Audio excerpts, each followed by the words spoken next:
Hello, আসসালামু আলাইকুম। কাছে দূরে যে যেখান থেকে আমার ভিডিওটি দেখছেন, আশা করছি আল্লাহর রহমতে সুস্থ ও ভালো আছেন। আমিও আপনাদের দোয়ায় আলহামদুলিল্লাহ ভালো আছি। শরীরটা কয়েকদিন ধরে ভালো নেই, প্রচণ্ড মাথা ব্যথা। বেশি গরম পড়লে মাথা ব্যথা শুরু হয়ে যায় আমার। গতকালকে হাজব্যান্ড ডিম নিয়ে আসছে, ওগুলো পানিতে ভিজিয়ে দিয়ে ধুয়ে নিলাম, পরিষ্কার করে নিলাম, তারপর ফ্রিজে রেখে দিব, অনেক দিন চলে যাবে। থাম্বনেল দেখে হয়তো বা বুঝে নিয়েছেন, পিঠাগুলো আমার মা পাঠিয়েছে চট্টগ্রাম থেকে। চট্টগ্রামের ঐতিহ্যবাহী পিঠা এগুলা, তাল পিঠা, মধুভাত, আরও অনেক ধরনের পিঠা।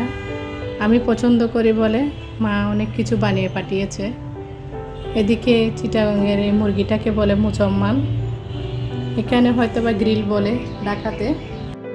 আমার যা গেছে চিটাগাঙে, যাওয়ার পর থেকে আমার মা বলতেছে শুধু কি পাঠাবো তোর জন্য। আসলে মা বলে কথা, যার মা আছে সেই বোঝে। এগুলা হচ্ছে আমার মায়ের ভালোবাসা, এগুলা পিঠা না। এগুলা দেখে আমার চোখে পানি চলে আসছে। বারবার ফোন দিয়ে জিজ্ঞেস করতেছে পাইছি কি না পিঠাগুলা।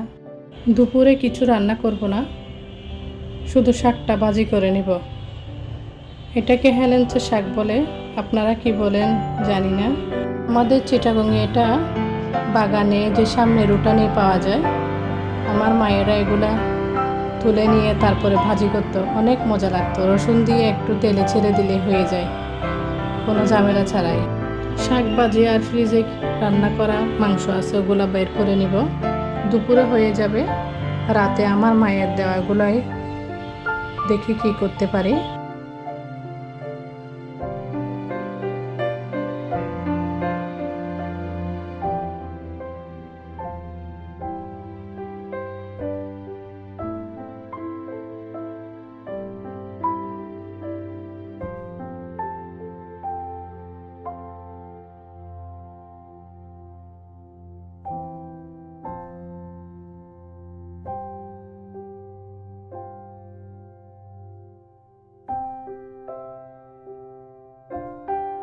বাজি করে বারান্দায় চলে আসছি।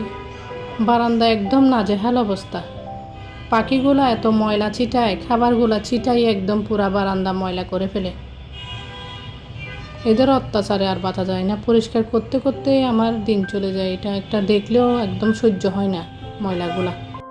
কিছু করার নাই, ছেলেরা শখের বসে পালে আর কাজ করতে হয়, ময়লা পরিষ্কার করতে হয় আমাকে। অনেকবার বলি ওদেরকে খাবারটা একটু দাও, এটা করো ওইটা করো, কিন্তু কে শুনে কার কথা। এখন বিকাল 6টা। আমরা তো চা দিয়ে তাল পিঠা খেয়ে নিয়েছি, মায়ের দেওয়া পিঠাগুলা তো খাবোই আমি। তারপর মেয়ে বলতেছে এগুলো আমি খাবো না, আমাকে নুডলস করে দাও, আমি নিজেই নুডলস রান্না করব। এই তো দেখেন আমার মেয়ে আমার হাত ধরে এগুলা নাড়তেছে, বলতেছে আমি রান্না করব। আমার মেয়ে নুডলস নাড়তে নাড়তে বলতেছে একটা নুডলস বানায় আমার জন্য। আমি হাসতে হাসতে শেষ। ভিডিওটি এ পর্যন্তই। ভিডিওর কোনো অংশ যদি ভুল ত্রুটি হয়ে থাকে ক্ষমা সুন্দর দৃষ্টিতে দেখবেন। আর আমার ভিডিও যদি আপনাদের ভালো লেগে থাকে প্লিজ একটি লাইক এবং সাবস্ক্রাইব করে দিয়ে আমার পাশে থেকে যাবেন। আসসালামু আলাইকুম। সবাই সুস্থ থাকবেন, ভালো থাকবেন। আল্লাহ হাফেজ।